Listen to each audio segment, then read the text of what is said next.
Hello engineers, আমি তোদের নিয়ে চলে এসেছি আর একটা নতুন ভিডিও নিয়ে, যেখানে আমি আলোচনা করব মডিফাইড অ্যাম্পিয়ার্স ল। এটা খুবই ইম্পর্টেন্ট। অ্যাম্পিয়ার্স ল তো আমরা দেখলাম, এবার হচ্ছে মডিফাইড অ্যাম্পিয়ার্স ল। অ্যাম্পিয়ার্স ল এর যে ইনস্ট্রাকশানটা, যেটা আমি প্রুফ করেছিলাম, এই যে লটা, এখানে রুলটা, এখানে যেটা প্রুফ করা হয়েছিল সেটা এই অবধি তো ঠিক আছে।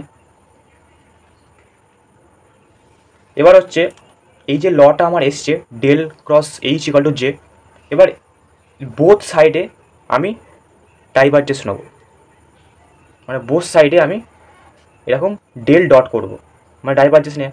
তাহলে এই সাইডে ডেল ডট করলাম, এই সাইডে ডেল ডট করলাম, এবার ডাইভারজেন্স হবে কার্ল। এবার যেহেতু এদিকে ডেল ডট করলাম, মানে কি এটা ডাইভারজেন্স, এটা কার্ল, তো ডাইভারজেন্স হবে কার্ল সবসময় জিরো হয়, তাহলে এটা জিরো হয়ে গেল। আর এদিকে ডেল ডট যে করা হয়েছিল এটা যেমন তেমনই থাকলো, তাহলে কি পেলাম? Del dot J equal to zero. আবার আমরা কন্টিনিউটি ইকুয়েশান থেকে জানি যে del dot J equal to minus del del T of rho v হয়। রোভি মানে আমি আলোচনা করেছি গসেস ল অফ ইলেকট্রিক ফিল্ডে। রো মানে হচ্ছে চার্জ ডেন্সিটি আর ভি হচ্ছে ভলিউম, মানে ভলিউম চার্জ ডেন্সিটি। এটা আমরা কন্টিনিউটি ইকুয়েশান থেকে জানি, আর এখন আমি এটা পেলাম। তাহলে একই টাইমে দুটো হতে পারে না, একবার বলছে এটা, একবার বলছি এটা, মানে একই টাইমে দুরকম ভ্যালু হতে পারে না। সেইখান থেকেই এবার মডিফিকেশানটা এলো, একটা নতুন কারেন্টের ইনভলভ হয়, যেটা আমি আগের ভিডিওতে আলোচনা করে দিয়েছি ডিটেলসে, সেটা দেখতে হবে বুঝতে গেলে। ওই কনসেপ্টটাই এখানে আসে, ওই কারেন্টটাই শুধু অ্যাড হয়, ওই জন্য মডিফাইড। দেখে নিই একবার। এটা তো displacement current is a term appears in Maxwell equation for the changing electric field in regions where no physical current flow. It is source of magnetic field. এটা তো আগের ভিডিওতে আলোচনা করা হয়েছিল যে ডিসপ্লেসমেন্ট কারেন্টটাই হচ্ছে ম্যাগনেটিক ফিল্ডের সোর্স। এটা হচ্ছে ইকুয়েশনটা। আর এটা তো হচ্ছে permittivity of free space. Electric ফিল্ডের ক্ষেত্রে পারমিটিভিটি হয়। আর ডিফাইটা হচ্ছে চেঞ্জ ইন ইলেকট্রিক ফ্লাক্স, কারণ চেঞ্জ ইন ইলেকট্রিক ফ্লাক্সই ম্যাগনেটিক ফিল্ড তৈরি করে। সবই আগের ভিডিওতে আলোচনা করা হয়েছে। ইলেকট্রিক ফ্লাক্স বা ইলেকট্রিক ফিল্ড, ইলেকট্রিক ফ্লাক্স মানে অ্যাকচুয়াল কী বোঝায়, যে ইলেকট্রিক ফিল্ড দিলে চার্জটা যেদিকে মুভমেন্ট করে সেটা হচ্ছে ইলেকট্রিক ফ্লাক্স। ম্যাগনেটিক ফ্লাক্সের ক্ষেত্রে টোটাল অ্যামাউন্ট অফ ম্যাগনেটিক ফ্লাক্সের ক্ষেত্রে কী ছিল? Total amount of magnetic field passing through close surface. কোনো সারফেসের মধ্যে দিয়ে total amount of magnetic field, মানে একটা সারফেসের মধ্যে দিয়ে যতগুলো ম্যাগনেটিক ফিল্ড পাস করে সেটাই। তাহলে আলটিমেট ইলেকট্রিক ফ্লাক্সটাও সেই ইলেকট্রিক ফিল্ডই হলো, আর ম্যাগনেটিক ফ্লাক্সটাও ম্যাগনেটিক ফিল্ডই হলো। শুধু ম্যাগনেটিক ফ্লাক্স মানে হচ্ছে টোটাল অ্যামাউন্ট, কিন্তু যাচ্ছে তো সেই ফিল্ডই।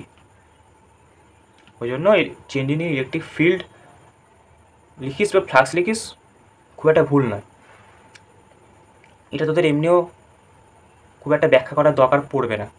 শুধু হ্যাঁ এইটুকুনি যেটা আলোচনা করলাম সেটা লিখতেই হবে, কারণ হট করে ডিসপ্লেসমেন্ট কারেন্ট বলছিস তো, সেই কারণে লিখে দিলে ভালো। এবার হচ্ছে মডিফাইড অ্যাম্পিয়ার্স হলো। মডিফাইড অ্যাম্পিয়ার্স হতে শুধু কী বললাম, শুধু ডিসপ্লেসমেন্ট কারেন্টটা অ্যাড হয়। এই যে সাম অফ যে তো ছিলই, কারেন্ট ডেন্সিটি তো ছিলই অ্যাম্পিয়ার্স লতে, del cross J equal to J তো ছিলই, শুধু জেডিটা অ্যাড হয়। জেডিটা কি একইভাবে আইডি মানে ডিসপ্লেসমেন্ট কারেন্ট, জেডি মানে ডিসপ্লেসমেন্ট কারেন্ট ডেন্সিটি, আই মানে সবসময় কারেন্ট, আর জে মানে সবসময় কারেন্ট ডেন্সিটি। তাহলে আমরা এই ইকুয়েশনটা পেলাম, শুধু এখানে ডিসপ্লেসমেন্ট কারেন্টটা অ্যাড হলো, এটাই মডিফাইড। এবার হচ্ছে আমরা বোথ সাইডে ডাইভারজেন্স নেব।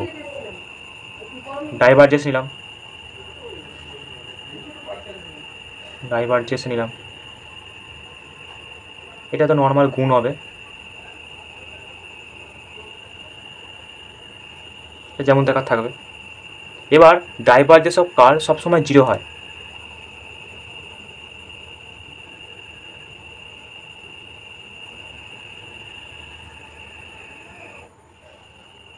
তাহলে কী হলো? Del dot J equal to zero আছে, এদিকে এটা মাইনাস হয়ে যাবে, যেহেতু জিরো আছে তাই এটা এদিকে গিয়ে মাইনাস হয়ে যাবে। তাহলে এটা হলো। এবার কন্টিনিউটি ইকুয়েশানটা কী ছিল? এটা ইকাল টু ছিল হচ্ছে এটা ছিল কন্টিনিউটি ইকুয়েশনটা, এটা ছিল। এই ভ্যালুটা এখানে বসিয়ে দেবো, তাহলে পজিটিভ হয়ে গেল।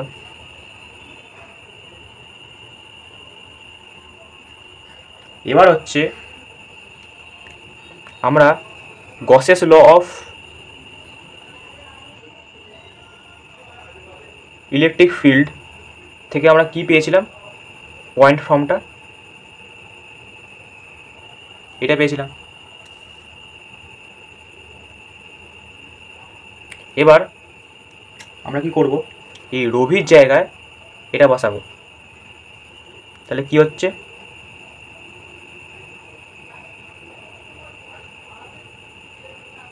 রবির জায়গায় বসবে,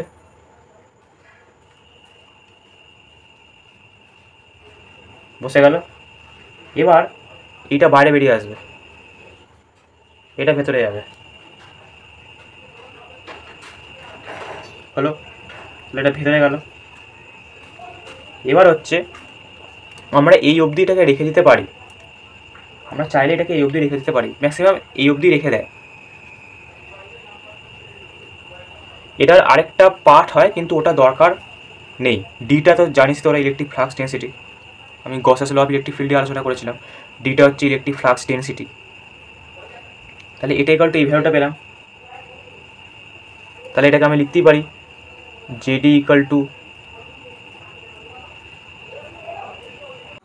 তাহলে এইটা আমরা পেলাম জেডি ইকুয়াল টু।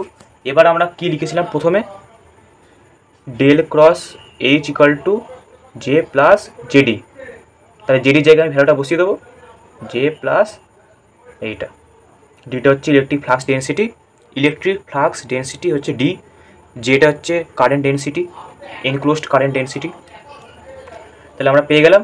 তাহলে কী ছিল, যেটা মানে মডিফাইড আগের অবস্থায়, মডিফিকেশান আগের অবস্থায় কী ছিল, del cross H equal to J ছিল শুধু। মডিফাইড হওয়ার পর এই টার্মটা অ্যাড হলো। সেটা কেন অ্যাড হলো, ডিসপ্লেসমেন্ট কারেন্টের জন্য অ্যাড হলো। কারণ আমরা পাচ্ছিলাম যেটা হওয়া সম্ভব নয়, একবার del dot J equal to 0 পাচ্ছি, একবার del dot J equal to minus del del T of rho v পাচ্ছি, মানে পার্শিয়াল ডেরিভেটিভ অফ রবি। তো একই সাথে তো দুরকম ভ্যালু হতে পারে না, একবার 0 হচ্ছে একবার ওরকম হচ্ছে, একই সাথে দুটো ভ্যালু হওয়া সম্ভব না। সেই কারণে আমাদের ডিসপ্লেসমেন্ট কারেন্টের জায়গাটা এলো, সেইটা আমরা অ্যাড করব। মডিফাইড অ্যাম্পিয়ারসটাতে শুধু এটাই হয়েছে যে ডিসপ্লেসমেন্ট কারেন্টটাও ধরা হবে, মানে নর্মাল ইনকোস্ট কারেন্ট তো আছেই, এছাড়া ডিসপ্লেসমেন্ট কারেন্টটাও অ্যাড হবে। তাহলে ওই যে সমস্যাটা হচ্ছিল ওটা দূর হয়ে গেল। Del dot J equal to 0 হচ্ছে না, del dot J equal to আমার ভ্যালুটা পাচ্ছিলাম, এই যে এইটা ইকুয়াল টু 0 আর হচ্ছে না, এইটা প্লাস এটা ইকুয়াল টু 0 হচ্ছে, মানে এটা ইকুয়াল টু মাইনাস অফ এটা। তাহলে একটা ভ্যালু থাকছে, 0 হচ্ছে না, একটা ভ্যালু থাকছে। এই যে এইটা ইকুয়াল টু মাইনাস অফ এটা হবে, মানে একটা ভ্যালু থাকছে, 0 হচ্ছে না। তো সেটা কে দূর করলো, ডিসপ্লেসমেন্ট কারেন্ট। তাহলে আশা করি বোঝা গেছে কীভাবে করলাম। এইটা হচ্ছে আমাদের কি ফর্ম, তাহলে পয়েন্ট ফর্ম। কারণ যখনই এরকম ডেল ক্রস থাকুক কি ডেল ডট থাকুক, সবসময় এই ফর্মটাকে পয়েন্ট ফর্ম বলা হয় বা ডিফারেন্সিয়াল ফর্ম বলা হয়। দুরকমই ব্যবহার করা হয়, দুটোই ঠিক। আর যখনই ইন্ট্রিগেট আকারে থাকবে তখন সব সময় আমাদের হচ্ছে ইন্ট্রিগাল ফর্ম বা ইন্ট্রিগেট আকারে যখন লেখা হচ্ছিল তখন কী হচ্ছিল, এটা ছিল আমাদের ইন্ট্রিগেট আকারে H dot d l equal to I enclosed লিখছিলাম। এবার তাহলে এখানে কি অ্যাড হবে, আইডি, এটা অ্যাড হবে।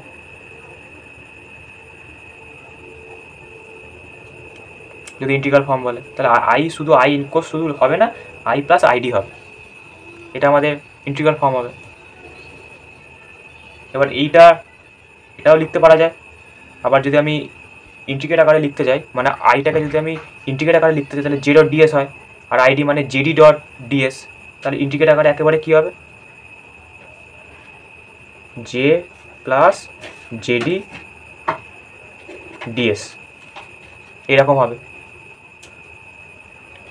মেনলি লটাই লেখা হয়, যেটা যদি ইন্টিগ্রাল ফর্ম বলে তাহলে লটাই মেনলি লেখা হয়, যেটা H dot d l equal to I. ওটাই মেনলি লটা মডিফাইড হলে আই প্লাস আইডি শুধু হয়ে যায়। এবার এটা ইকুয়াল টু এটাও লিখে দিতে পারিস, কারণ এখানেও ইন্টিগ্রেট আছে এখানেও ইন্টিগ্রেট আছে, তো লিখে দেওয়াই যায়। এটা হচ্ছে ইন্টিগ্রাল ফর্ম।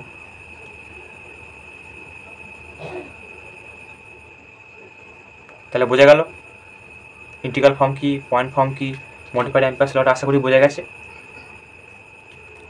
আবার নেক্সট ভিডিও দেখা হবে।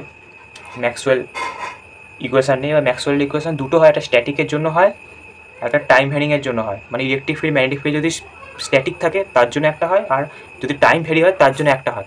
এবার এখনও অবধি যতগুলো ল আলোচনা হলো প্রথম থেকে, ওই সবগুলো লকে এদিক ওদিক করে এক জায়গায় করা। মানে ম্যাক্সওয়েলের স্ট্যাটিকের জন্য 4টে ল, ওটাও যতগুলো ল পড়ালাম সেখান থেকে নেওয়া, শুধু 1 2 3 4 বলে ফ্রেশ করে লিখেছে। আর টাইম ভ্যারিং যেটা, সেটাও যেগুলো পড়ালাম তার মধ্যে থেকেই নেওয়া, 1 2 3 4 করে ফ্রেশ করে লিখেছে। ওইগুলো আমি নেক্সট ভিডিও বলে দেবো যে স্ট্যাটিকের আন্ডারে কোনগুলো পড়ছে আর টাইম ভ্যারিংয়ের আন্ডারে কোনগুলো পড়ছে।